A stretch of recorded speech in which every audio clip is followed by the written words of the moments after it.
Assalamualaikum warahmatullahi wabarakatuh. Bismillahirrahmanirrahim. Innal hamdalillah nahmaduhu wa nasta'inuhu wa nastaghfiruh wa na'udzu billahi min shururi anfusina wa sayyiati a'malina. Man yahdihillahu fala mudilla lahu wa man yudlil fala hadiya lahu. Asyhadu an la ilaha illallah wahdahu la syarika lahu wa asyhadu anna Muhammadan 'abduhu wa rasuluh sallallahu alaihi wa ala alihi wa sahbihi wa sallama tasliman katsira wa ba'd. Ma'asyiral ikhwah wal akhwat rahimani wa rahimakumullah. Semoga Allah Subhanahu wa taala menjadikan kita orang-orang yang senantiasa istiqamah di atas kebaikan, istiqamah di atas kebenaran. Nabi sallallahu alaihi wasallam bersabda, "Man ahabba an yuzahzah 'anil nar wa yudkhal jannah." Barang siapa yang ingin dia dimasukkan surga oleh Allah dan dijauhkan dari neraka, faltatihi maniyatuhu wa huwa yu'minu billahi wal yawmil akhir, maka hendaklah dia di saat kondisi dia wafat dalam kondisi dia beriman kepada Allah dan hari akhir. Barang siapa yang ingin dijauhkan dari neraka, dimasukkan surga, hendaklah dalam kondisi diwafatkan dia oleh Allah ketika kondisi dia masih tetap kokoh di atas iman kepada Allah dan hari akhir. Wal ya'ti ilan nas ma yuhibbu an yu'ta ilaih, dan hendaklah dia tetap berbuat baik kepada manusia, tetap dia berakhlak yang baik kepada sesamanya. Ma'asyiral ikhwah wal akhwat rahimani wa rahimakumullah. Sedikit kami bacakan, kami sebutkan min a'zami ma yahulul musibah, min a'zami ma yuhawwinu bihil musibah, di antara hal yang akan meringankan musibah, ujian yang kita rasakan. Apa itu? An yastash'ira al-insan ni'amallahi azza wa jalla alaih. Hendaklah senantiasa kita mengingat-ingat, melihat-lihat apa sih nikmat Allah yang sedang kita rasakan. Apa nikmat Allah yang sedang kita rasakan? Fama huwa hayyun yusalli wa yastaghfir wa yasum. Ketika kita mengalami ujian, ada ujian yang kita rasakan, cobalah kita ingat, kita ini kan bisa sekarang ini sedang bisa datang ke masjid, bisa kita sholat, bisa kita istighfar, bisa kita berpuasa. Itu nikmat yang luar biasa. Wa huwa yamshi ala rijlayn wa ghayruhu muq'id. Kita bisa berjalan dengan kedua kaki kita. Ada loh orang yang tidak bisa berjalan kecuali dengan tongkat, atau bahkan dia tidak bisa berjalan sama sekali. Dan kita bisa memegang dengan kedua tangan kita. Adalah orang yang dia tidak punya tangan atau bahkan kedua tangannya. Kita bisa melihat dengan kedua mata kita. Ada loh yang tidak bisa melihat dengan kedua mata mereka. Ada kita bisa beraktivitas, ada orang yang tidak bisa. Maka dengan demikian kita akan bisa mengingat nikmat Allah Subhanahu wa taala kepada kita semua. Qala ba'dus salaf, diriwayatkan di kisah para salafus salih rahimahumullah taala, dzakara ni'am, dzikrun ni'am yuritsul hubbillah, bahwa mengingat-ingat nikmat Allah itu akan mendatangkan rasa cinta kepada Allah Subhanahu wa taala. Jemaah, jangan kita hanya mengingat ujian yang sekarang kita rasakan. Cobalah, kita kadang-kadang mengatakan, "Wih, banyaknya ujianku, ujian ekonomi, ujian keluarga, ujian bla bla macam-macam." Cobalah masuk ke rumah, lihat apa saja yang sudah Allah berikan kepada kita. Betapa dulu mungkin setahun, 2 tahun, 3 tahun, 5 tahun yang silam kita masih ngontrak, alhamdulillah sekarang kita sudah punya rumah. Betapa dulu mungkin kendaraan kita masih yang butut, sekarang sudah masya Allah yang bagus. Betapa mungkin dulu demikian dan demikian. Dengan seperti itu kita bisa mengingat nikmat Allah Subhanahu wa taala. Maka dikisahkan ada seorang lelaki yang dia melihat di tangannya Muhammad bin Wasi, faza'a minha. Ada seorang melihat datang ke rumahnya, namanya seorang salaf namanya Muhammad bin Wasi'. Dilihatnya di tangannya ini ada nanah, benanah tangannya jemaah. Dia lihat di tangannya Muhammad bin Wasi' ini benanah, lukanya sampai benanah, mungkin infeksi dan sebagainya. Akhirnya orang ini khawatir, takut.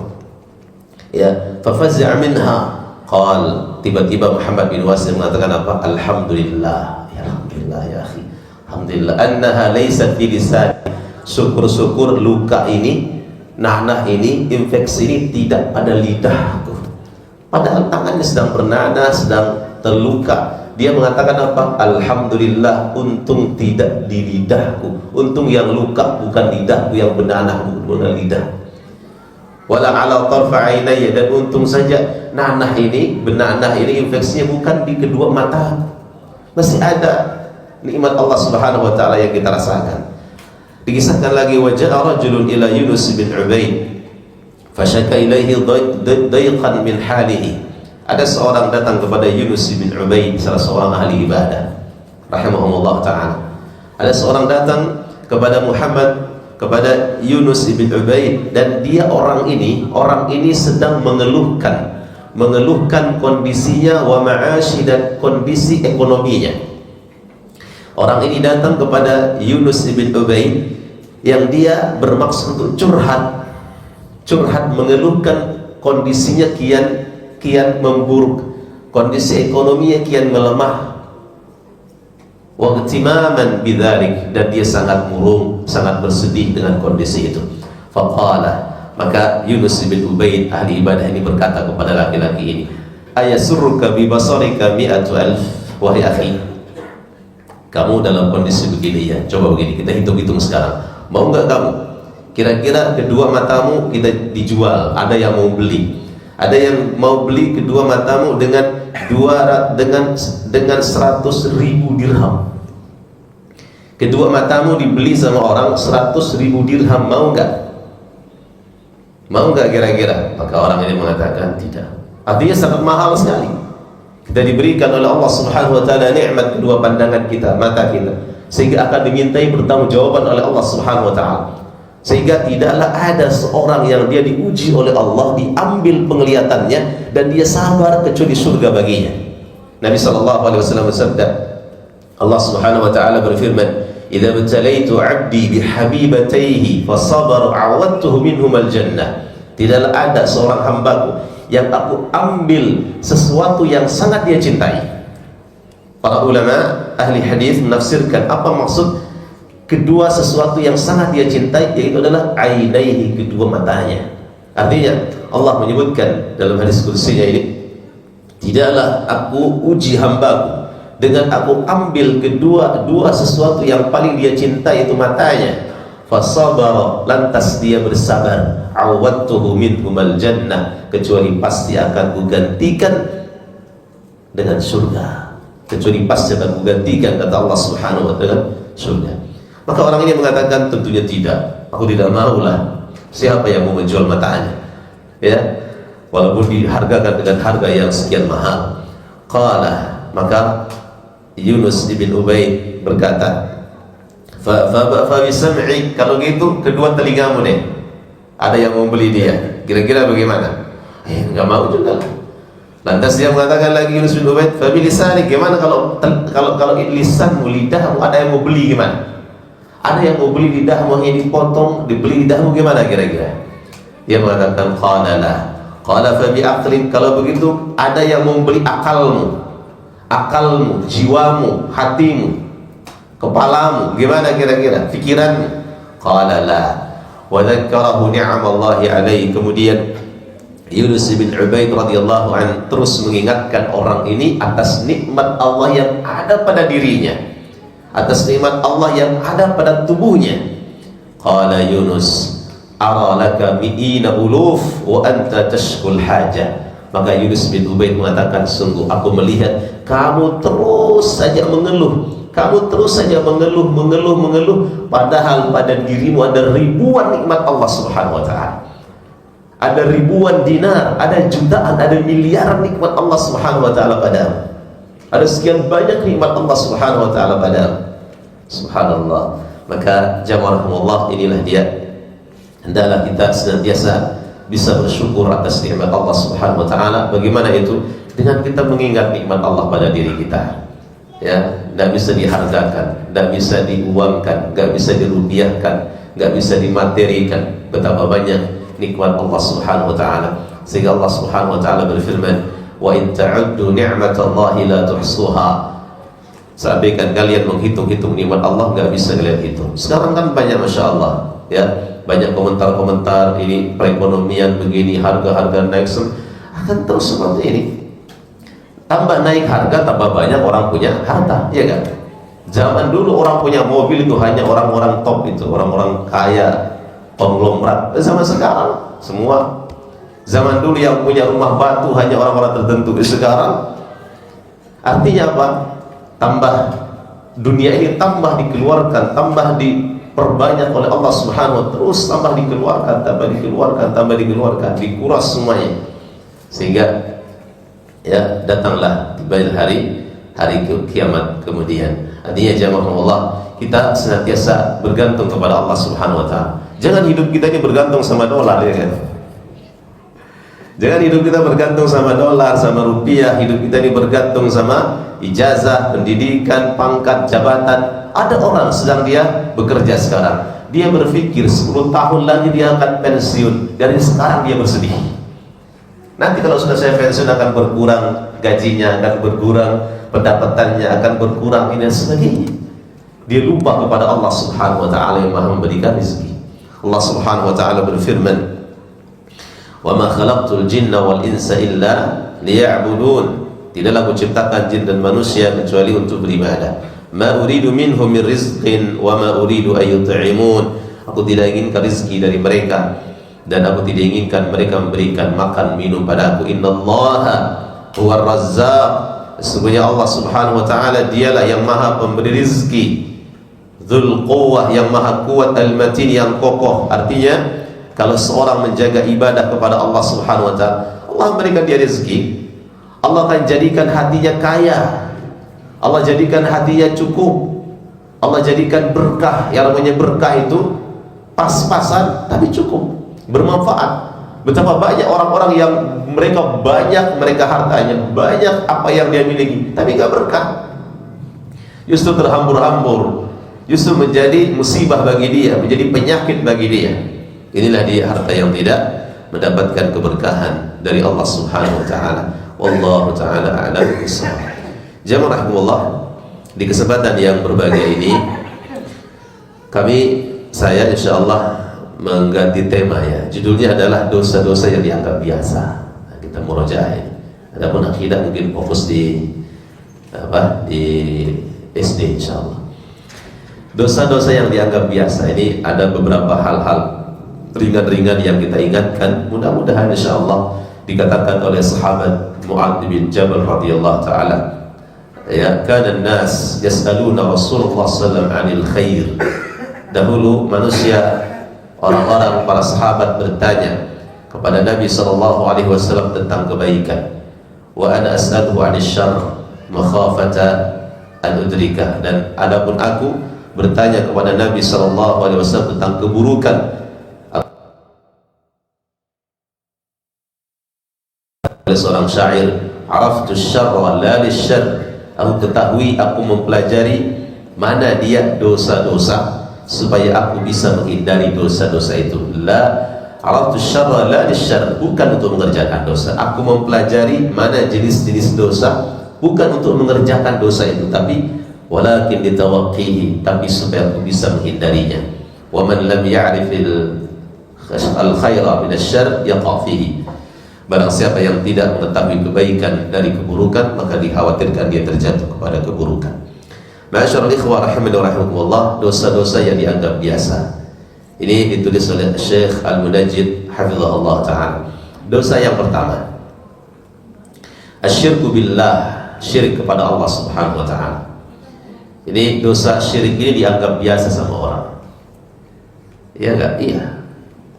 Dianggap biasa sama orang. Ada orang, kita kalau dengar orang ada dia dimandikan kembang, disembelihkan ayam sebelum nikahannya, ya kan? Sembelihkan ayam, kemudian darahnya dilumurin di jempolnya, misalkan di kakinya, supaya apa? Langgeng pasutri ini, pasangan suami istri, rumah tangga mereka baik, tolak balak. Itu kan biasa-biasa rasanya.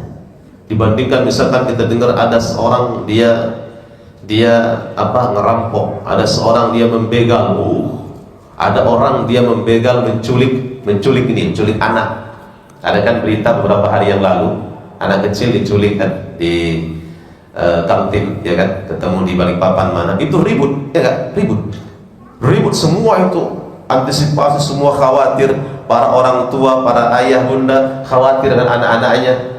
Saya baru datang dari kampung, sampai rumah sudah semua ini anak-anak di rumah nggak berani keluar, macam-macam dia nggak keluar. Kenapa? Sudah viral beritanya, anak-anak kecil harus hati-hati, khawatir diculik apa segalanya, ya enggak? Dan semua kita was-was, semua kita khawatir, semua kita antisipasi, semua kita berkomentar yang tidak baik pasti terkait orang yang melakukan hal itu, menculik kemudian seteganya itu membunuh anak kecil. Waliyazubillah, iya kan? Sakit hati kita, sakit perasaan kita, antisipasi kita, waspada kita. Coba kita mendengar ada orang dia nyembelih sapi kemudian di kepalanya itu dihanyutkan di laut. Ada berita seperti itu. Kira-kira gimana komentar kita? Biasa. Itu ada, biasa aja, gak masalah itu. Kan seperti itu. Padahal dosanya ditimbang dari syariat, ditimbang dengan agama, mana yang lebih besar? Jauh lebih besar dosa kesyirikan kepada Allah Subhanahu wa taala. Iya kan? Jauh lebih besar dosa kesyirikan kepada Allah Subhanahu wa taala. Sehingga orang-orang yang berbuat syirik kepada Allah Subhanahu wa taala tidak akan ampuni dosa-dosa mereka. Wa huwa a'dhamul muharramat al-itlaq, inilah dosa haram yang paling besar secara mutlak, secara menyeluruh. Nabi sallallahu alaihi wasallam bersabda, "Ala unabbiukum bi akbaril kaba'ir?" Maukah kabarkan kepada kalian dosa besar yang paling besar? Para sahabat mengatakan, "Iya ya Rasulullah." Nabi sallallahu alaihi wasallam mengatakan, "Al-isyraku billah," syirik kepada Allah. Yang kedua, uququl walidain, durhaka kepada kedua orang tua. Kemudian yang ketiga, waqatlun nafs, membunuh. Nah, ini yang pertama, dosa yang dianggap biasa. Kemudian ini dosa jangan dianggap biasa, kesyirikan kepada Allah Subhanahu wa taala. Dosa besar tapi dianggap biasa, sering dianggap biasa. Seperti tadi. Ya, beda viralnya itu kalau kesyirikan dengan yang lainnya.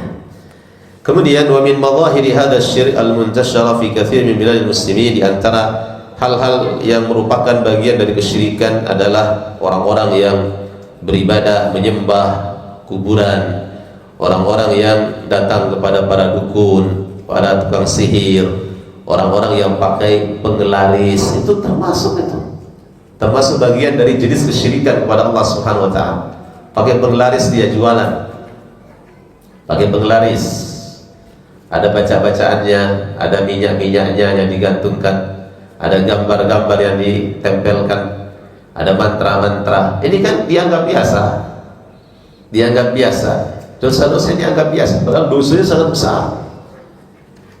Ada penggelaris tadi, ada supaya masakannya enak, terasa enak katanya, supaya ini barang jualan, dia jualan bakso enak rasanya, masya Allah.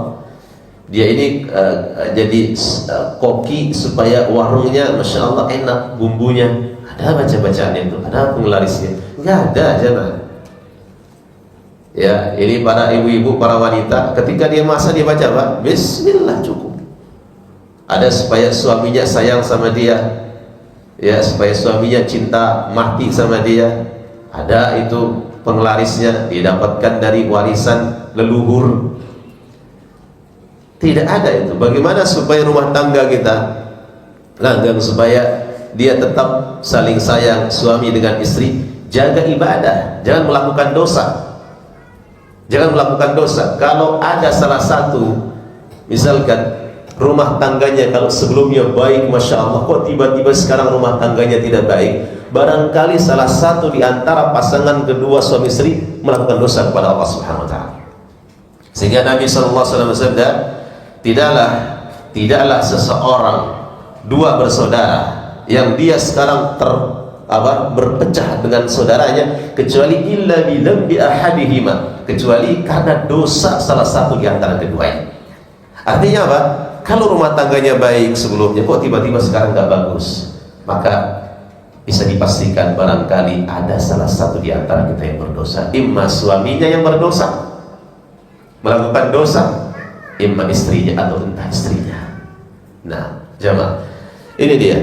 Jadi termasuk bagian kesyirikan kepada Allah Subhanahu wa taala. Kemudian diantaranya menyembelih untuk selain Allah.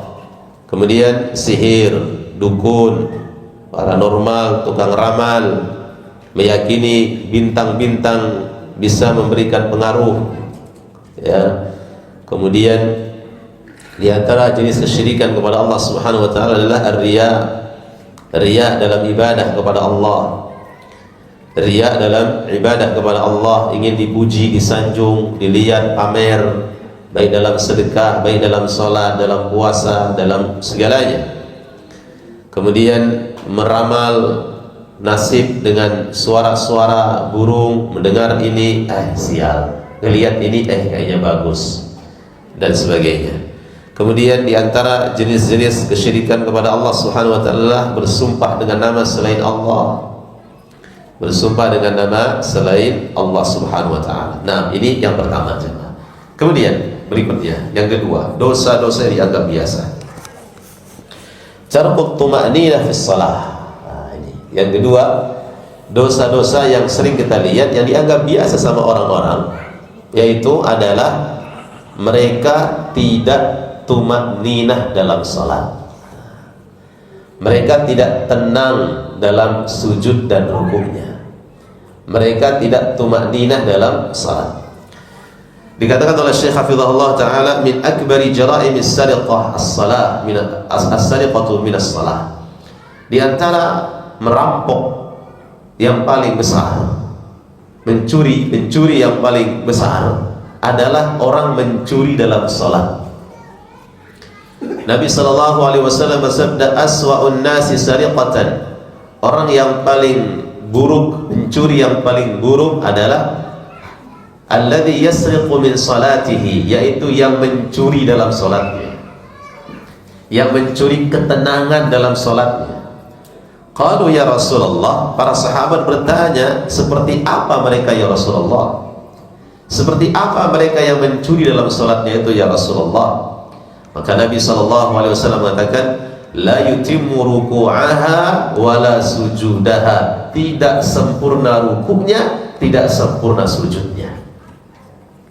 Tidak sempurna rukuknya maksudnya punggungnya belum pas bengkoknya, masih mendongak Allahu Akbar, belum turun pas kepalanya, sudah sami Allahu liman hamidah. Tidak sempurna rukuknya.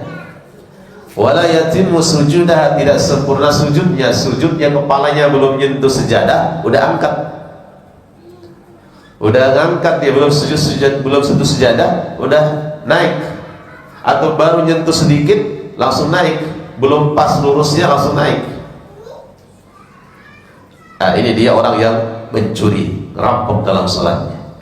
Pencuri yang paling buruk bukan yang nyolong ayam, bukan yang merampas, bukan yang nyopet, bukan yang nyuri di ini dan sebagainya, tidak. Yang mencuri yang paling buruk adalah yang di masjid. Orang-orang yang di masjid sholat lagi, bagaimana dia? Dia tidak sempurna rukuknya, tidak sempurna sujudnya. Ini jemaah Allah. Rawahu Imam Ahmad wa fi Sahih al-Jami'. وإن ترك الطمأنينة وعدم استقرار الظهر في الركوع والسجود وعدم إقامته بعد الرفع من الركوع واستوائه في الجلسة بين السجدتين كل ذلك مشهور. Kita lihat hal ini sudah sering kita lihat, banyak kita lihat orang-orang yang tidak tuma'ninah dalam salatnya, tidak tenang punggungnya ketika ruku, tidak pas sujudnya, tidak pas berdirinya i'tidal, sami Allahu liman hamidah, belum pas berdiri langsung sujud. Bahkan ada yang belum berdiri memang, ya kan, sami Allahu liman hamidah langsung sujud. Nah, ini tidak. Maka ini dicela oleh Nabi SAW. Ini sangat banyak kita lihat di jamaahiril musallin, banyak sekali orang-orang yang melakukan ini. Justru ini jadi ngetren sekarang, ya, jadi tren baru, jadi apa, ramai. Salat 23 rakaat 5 menit, ya kan, luar biasa. La yakadu yakhlu masjid min alladziina la yatma'innuna fi salatihim. Tidak jarang kita lihat masjid-masjid di situ orang-orang salat yang tidak tumakninah dalam salatnya. Jamaah, ini mengoreksi, ini menyebutkan bukan hanya salat berjamaah, tapi salat sendirian juga. Jangan sampai nanti ketika kita salat di masjid, masya Allah tenang salatnya. Begitu salat di rumah, salat qobliyah di rumah, salat ba'diyah di rumah, salat tahajud di rumah, atau mungkin para wanita yang salat di rumahnya, yang mereka tidak berjamaah di masjid, itu salatnya kilap, ekspres, ya, sambil goreng, sambil salat. Bisa tenang nggak? Goreng kerupuk lagi. Sambil masak, sambil salat. Kalau yang dimasak mungkin bisa lama nunggunya, ya nggak masalah. Sambil goreng, sambil masak dia sholat, kepikiran, ya kan? Nah, ini yang menyebabkan dia tidak tumaninah dalam sholatnya. Kemudian, wat tumaninatu ruknun was salatu la tasihhu biduniha. Tumaninah ini merupakan rukun, sehingga tidak sah sholat bagi orang yang tidak tumaninah dalam sholatnya. Wal amru khatir, ini sangat berbahaya sekali. Qala Rasulullah sallallahu alaihi wasallam, Nabi sallallahu alaihi wasallam bersabda, la tujzi'u salatul rajuli, tidak sah salat seseorang. Bukan hanya tidak diterima, jemaah, beda ya. Antara tidak diterima sama tidak sah itu beda. Apa bedanya? Kalau tidak sah berarti harus diulang. Kalau tidak diterima, bisa jadi sholatnya ya karena dia nggak khusyuk. Misalkan dia sholat Allahu Akbar, pikirannya kemana-mana, melayang sana sini, ya bisa jadi nggak ada pahalanya sholat itu. Sehingga Nabi SAW sebutkan, seorang di antara kalian sholat, ada yang diterima oleh Allah, ada sepertiga, ada seperempat, ya, ada seperenamnya, ada bahkan sama sekali nggak ada. Kenapa? Itu sesuai dengan kekhusyuan masing-masing. Maka adalah kita khusyuk dalam ibadah sholat kita. Dia bisa jadi sah sholatnya, tapi nggak ada pahalanya, seperti orang yang riya. Seperti orang yang riya dalam sholatnya, pahalanya sah, tidak perlu dia ulang. Sholatnya sah, tidak perlu dia ulang, tapi dia tidak mendapatkan pahala dari ibadah sholatnya. Nah, kalau orang yang tidak tumakninah ini jemaah, kalau orang yang tidak tumakninah dalam sholatnya, sholatnya tidak sah, berarti harus diulang. Sehingga Nabi sallallahu alaihi wasallam bersabda, Nabi sallallahu alaihi wasallam bersabda, la tujzi'u salatul rajuli, tidak diterima sholatnya seorang, hatta yuqima dhahrahu fir ruku'i was sujudi, sampai tegak punggungnya ketika ruku dan ketika sujud. Maksudnya tumaninah. Ketika ruku tegak punggungnya. Tegak maksudnya lurus. Lurusnya sesuai dengan tulang masing-masing, sesuai dengan tulang punggung masing-masing. Bagaimana lurusnya? Kepalanya juga lurus, jangan kepalanya mendongak atau kepalanya turun. Kepalanya turun, punggungnya lurus, kepalanya turun. Kepala juga lurus, ya, kepalanya juga lurus. Nabi sallallahu alaihi wasallam sebutkan tidak diterima salatnya seorang di antara kalian sampai tegak punggungnya ketika ruku dan juga ketika sujud. Ketika sujud seperti apa? Ketika sujud juga dia tegak punggungnya sampai lurus punggungnya, baru dia angkat, baru dia Allahu Akbar intiqal. Sehingga di sini juga dalil para ulama menyebutkan bahwa sujud itu pada jamaah punggungnya lurus, pahanya tegak, punggungnya lurus, tidak dilipat seperti orang kedinginan. Sehingga antara sujud, tempat sujudnya dengan lututnya disesuaikan bagaimana punggungnya, tidak terlalu jauh kayak orang mau push up, kejauhan sujudnya, ya kan, kejauhan sujudnya kepalanya, atau tidak terlalu nempel sehingga pahanya nempel sama perutnya, ya kan, paha nempel sama perut, sujudnya dekat saja sujudnya, Maksudnya dekat saja, sehingga pahanya sama perutnya nempel. Ini tidak, tapi lurus, paha lurus, punggung lurus, kemudian sujud dengan tenang. Inilah dia yang dicontohkan oleh baginda Rasul sallallahu alaihi wasallam. Wala syakka anna hadza munkar, tidak diragukan lagi bahwa hal ini adalah kemungkaran, kebatilan, yaitu orang-orang yang tidak tumaninah di dalam salatnya. Yastahiqu sahibuhu az-zajr wal wa'id, semestinya orang yang seperti ini diingatkan, kemudian mereka mendapatkan ancaman dari baginda Rasul sallallahu alaihi wasallam, dari sahabat Abu Musa atau dari Abi Abdullah al-Asy'ari. Qala Rasulullah sallallahu alaihi wasallam bi ashabihi, Nabi sallallahu alaihi wasallam bersabda kepada para sahabat, kemudian Nabi duduk fi ta'ifatin minhum, ketika mereka sedang berkumpul. Fadakhala rajulun faqama yusalli faja'ala yarka' wa yanquru fi sujudi. Nabi sallallahu alaihi wasallam sedang berada bersama para sahabat. Tiba-tiba ada seorang laki-laki yang dia masuk masjid. Kemudian dia salat. Ketika dia salat, dia buru-buru seperti ayam mematuk. Yarka', dia ruku, wa yanqur fi sujudi, seperti mematuk dalam sujudnya. Allahu Akbar, langsung bangkit. Allahu Akbar, Allahu Akbar, bangkit langsung. Faqala an-nabiy sallallahu alaihi wasallam, maka Nabi sallallahu alaihi wasallam bersabda, atarawna hadza, kalian lihat enggak ini orang ini? Nabi katakan, antum lihat enggak ini? Kalian lihat enggak ini orang ini yang sedang salat ini? Atarawna hadza, kalian melihat enggak dia ini yang sedang salat ini? Man mata ala hadza mata ala ghairi millati Muhammadin sallallahu alaihi wasallam.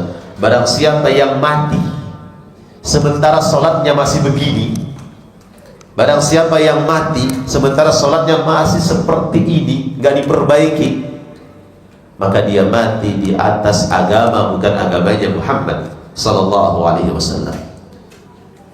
Mata ala ghairi millati Muhammadin yanquru salatahu kama yanquru al-ghurabu ad-dam, dia mematuk-matuk dalam salatnya sebagaimana ghurab, yaitu burung gagak yang dia mematuk daging untuk memakan buruannya.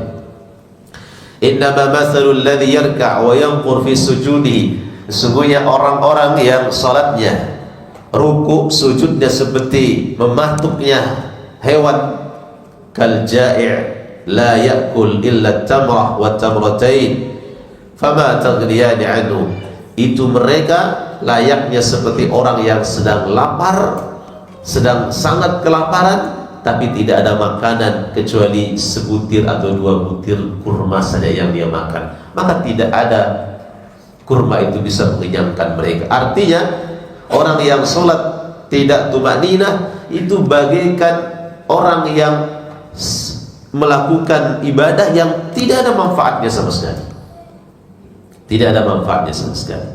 Hadis ini disahihkan oleh Ibnu Khuzaimah dan juga Al-Albani rahimahullahu taala. Wa Zaid bin Wahab qala ra'a Hudzaifah rajulan, diriwayatkan bahwa sahabat yang mulia Hudzaifah ibn al-Yaman melihat ada seorang laki-laki la yatimur ruku' was sujud, yang dia tidak sempurna ruku' dan sujudnya jemaah. Qala, maka sahabat ini mengatakan, ma sallaita wala mutta ala ghairil fitrah, sungguh tadi kamu itu enggak salat, seandainya kamu mati di atas agama yang di atas hal yang tidak suci, kau mati di atas sesuatu yang tidak fitrah, tidak di atas agama Islam. Fatarallahu Muhammadan sallallahu alaihi wasallam, rawahu al-Bukhari, riwayat al-Bukhari. Wa yanbaghi 'ala man taraka at-tuma'ninah fi shalah, maka semestinya bagi kita yang tidak tuma'ninah dalam salat, idza 'alima bil hukm, kita sekarang sudah tahu hukumnya jamaah, an yu'ida fardal waqt, semestinya diulang solat itu diulang. Kalau ada dia solat sementara dia tidak tumaninah di situ, maka diulang karena dia tidak diterima oleh Allah Subhanahu wa taala. Tapi kalau sudah berlalu, kita sudah dulu zaman kita tidak mengetahui hukumnya, maka itu sudah berlalu. Semoga Allah Subhanahu wa taala mengampuninya.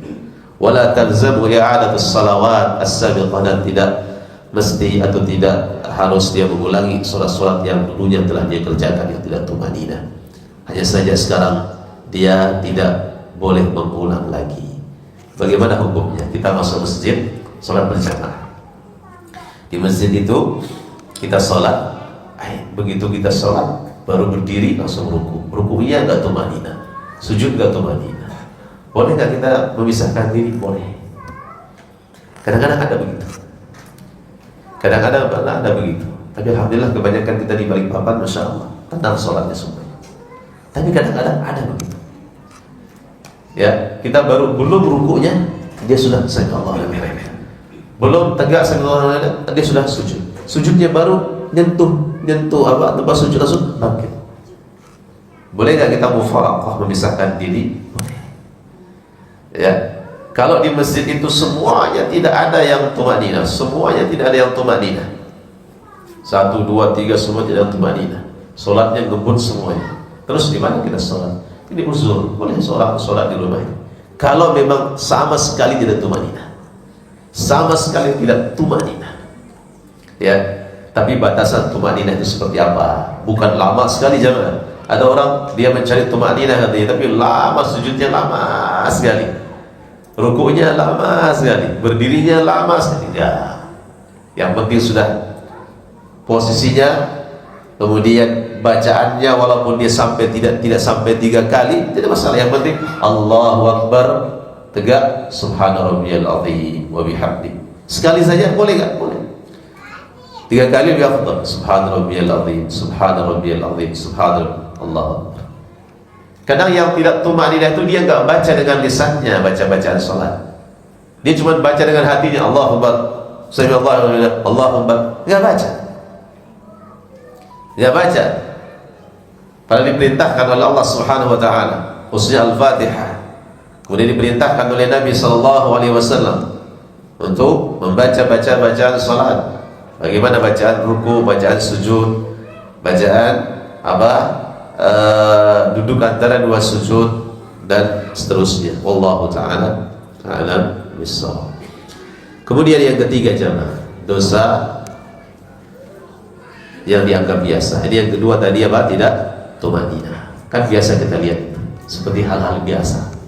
Kalau ada orang mencuri tadi, ya, ada orang mencuri, ada orang nyopet, itu ribut.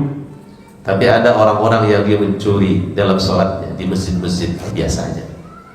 Dianggap biasa, padahal ini adalah merupakan hal yang sangat luar biasa. Kemudian yang ketiga, al-abathu wa kathratul harakati fis shalah, banyak melakukan gerakan-gerakan yang sia-sia di dalam salatnya.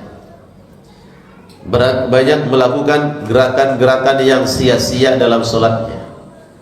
Di dalam salat dia SMS-an, dalam salat dia apa? Macam dikerjakan dalam salat. Wa hadhihi afatun la yakadu yaslamu min a'dadun minal musallin li'annahum la yamtathiluna amra Allah. Dan ini banyak kita lihat orang-orang yang seperti ini karena dia tidak mengikuti apa yang Allah Subhanahu wa taala perintahkan. Allah berfirman, "Wa qumu lillahi qanitin," dan berdirilah kalian salat menghadap Allah Subhanahu wa taala dengan khusyuk. Wala yaqiluna qaulallah, mereka tidak merenungkan firman Allah, qad aflahal mu'minun, sungguh telah beruntung orang-orang beriman, alladzina hum fi salatihim khashi'un, yang mereka khusyuk di dalam salatnya. Walamma su'ila sallallahu alaihi wasallam an taswiyatit turaf fi sujud, ketika Nabi sallallahu alaihi wasallam ditanya, boleh enggak seorang mengusap debu ya di tempat sujudnya, misalkan tempat sujud sejadahnya atau tempat sujudnya kotor, lantai yang kotor, boleh enggak diusap? Maka Nabi sallallahu alaihi wasallam mengatakan, la tamsah wa anta tusalli, jangan usap ketika kamu salat. Berarti ada sebut merayap di situ, jangan diusap, jangan diusap, biarkan. Ya, ada debu yang mengganggu, biarkan. Walamma su'ila, maka Nabi SAW mengatakan, lam tamsah wa anta tusalli fa in kunta la budda fa'ilan, tapi kalau seandainya harus dilakukan karena sebutnya ini menggigit, ya kan, atau dikhawatirkan masuk ke lubang hidungnya nanti, kalau sujud itu masuk ke hidung, atau ini debunya ini karena dia apa? Flu, atau dia alergi debu. Sejadahnya setiap kali dia sujud nggak bisa kena debu. Misalkan, boleh nggak dia usap? Maka Nabi katakan iya. Fa in kunta la budda fa'ilan fawahidan, cukup sekali. Taswiyatul hasa. Wa huwa fi sahih al-jami'.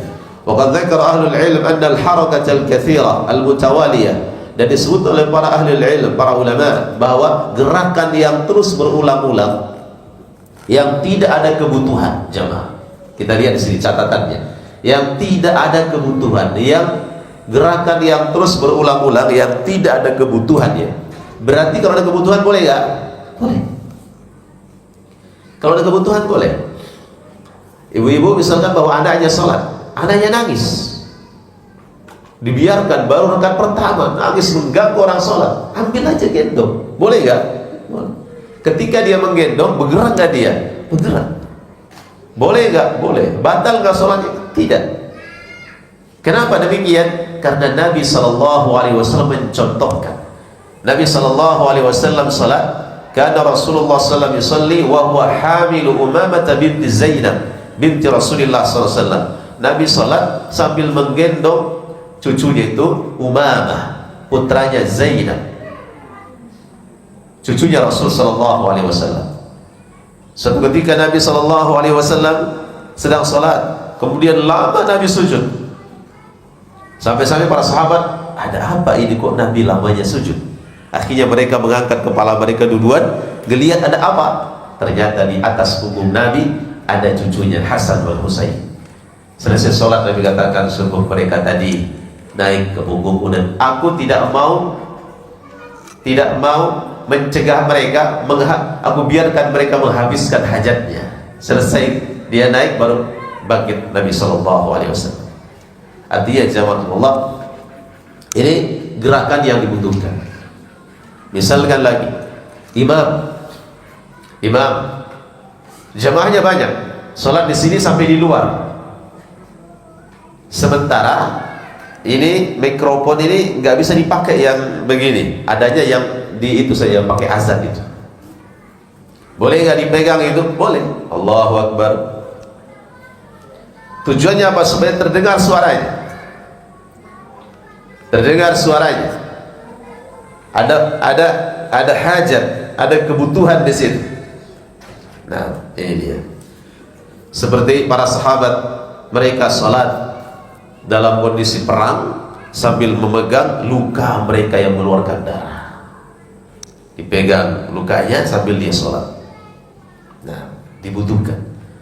Atau bahkan disebutkan oleh baginda Rasulullah SAW, apabila kalian salat kemudian fa'arada ahadun ayijtaza baina yadayhi, ada orang ingin lewat di hadapannya, falyadfa'hu, hendaklah dihadang. Bergerak enggak ini? Bergerak. Fa in aba falyuqatilhu, kalau dia enggak mau dihadang, maka lawan dia. Artinya paksa dia berhenti. Fa inna ma'ahu syaitan, sungguhnya orang ini bersama syaitan. Kemudian kita habiskan ini. Walamma su'ila sallallahu alaihi wasallam an taswiyat at-turaf fi sujud. Kemudian wa qad dzakara ahlul ilm anna al-harakat al-kathira al-mutawaliyah bi ghairi hajah tubtilu as-salah. Jika bergerak terus-menerus tidak ada kebutuhan. Misalkan apa? Gerakan yang tidak dibutuhkan. Gerakan main-main dalam salat. Kemudian gerakan apa? Kepalanya bergerak sana, bergerak sini. Bagaimana kalau gerakan mata jamaah? Ya. Kalau gerakan mata ini Nabi SAW katakan itu adalah dia sedang dirampas kehusyuan oleh setan. Nabi SAW ditanya, ya Rasulullah, bagaimana tentang al-iltifatu fis salat? Orang nengok sana sini ketika sholat. Misalkan dia sholat di sini, orang jalan ke sana ditengok, jalan ke sini ditengok sana, tengok sini. Bagaimana seperti itu? Nabi katakan huwa ikhtilasun yakhtalisuhu syaitan min salati ahadikum. Itu adalah syaitan sedang merampas kekhusyuan salatnya. Berarti ketika kita salat, hadap mana pandangan kita? Hadap bawah. Hadap bawah boleh, hadap depan boleh. Tapi hadap depannya itu kalau dipastikan tidak mengganggu, misalkan dinding dipastikan tidak mengganggu, ya. Atau kalau dia ramai orang di depan, hadap bawah. Terus karena di depan ramai, di bawah juga banyak mengganggu, misalkan saya biasanya kalau khusyuk saya itu biasa kalau pejamkan mata, boleh nggak? Nggak boleh. Ya, Al-Imam Ibnu Qayyim rahimahullah taala menyebutkan dalam kitabnya Zadul Ma'ad fi Hadi Khairil Ibad, banyak sekali talbis, ya, bisikan-bisikan, bahkan disebutkan Al-Imam Ibnu Jauzi dalam kitabnya Talbis Iblis, bisikan-bisikan syaitan, tipu daya syaitan. Banyak orang-orang yang dia merasa kalau pejamkan mata dia akan khusyuk, akhirnya dia seperti tidak. Nabi SAW ketika sholat mencontohkan bagaimana wajahnya, pandangan matanya Nabi SAW menghadap ke tempat sujud. Dan Nabi katakan alaihi wassalam, sallu kama ra'aitumuni usalli. Fa kaifa bil 'abithin fi salawatin, atas orang-orang yang berbuat hal-hal yang tidak bermanfaat dalam salatnya. Kemudian mereka berdiri, padahal mereka berdiri hadapan Allah Subhanahu wa taala. Kadang ketika salat yang dilihat jamnya, yang dilihat apa? Yang dilihat HP-nya, yang dilihat perhiasannya, yang dia bermain-main dengan apa? Dengan pakaiannya dan sebagainya. Aw ya'dil thawbahu aw yalfim isba', atau dia salat sambil begini, ya, apa namanya ini, membunyikan tangannya, ya, sambil jangan sambil sholat berdiri sambil gerak-gerak, sambil apa, dia menggerak-gerakkan badannya, lehernya, ya. Maka sebaiknya sebelum sholat digerakkan. Kadang-kadang bisa menjadi kebiasaan itu, jangan, ya, sebelum sholat digerakkan semuanya. Ketika sholat tenang, ya, menggerak-gerakkan tangannya. Setiap kali berdiri gerakkan punggungnya, digerakkan pinggangnya. Kemudian awyal qim isba'hu, dia bunyi-bunyikan jari jemarinya. Kemudian dia gerak-gerakkan bagian anggota tubuhnya. Awyal bi basarihi yaminan wa shimal, atau dia palingkan wajahnya, pandangannya kanan kiri atas bawah. La yakhsha an yakhtafa basarahu wa an yakhtalis syaitan min salati, sehingga dia tidak khawatir Allah akan cabut pandangannya atau syaitan merampas kekhusyuannya. Nah, ini dia. Tapi semuanya ini tidak membatalkan sholat, hanya saja apa? Dia bisa mengurangi apa? Pahala dalam sholatnya. Maka jamaahullah, ini dia al-abath wa kathratul harakah fi sholat. Di antara dosa yang dianggap biasa orang adalah dia bermain-main dalam sholatnya, kemudian dia banyak gerakan yang tidak dibutuhkan dalam ibadah sholatnya. Wallahu ta'ala alam, wa sallallahu ala nabiyina Muhammadin wa ala alihi wa sahbihi wa sallam, walhamdulillah rabbil alamin.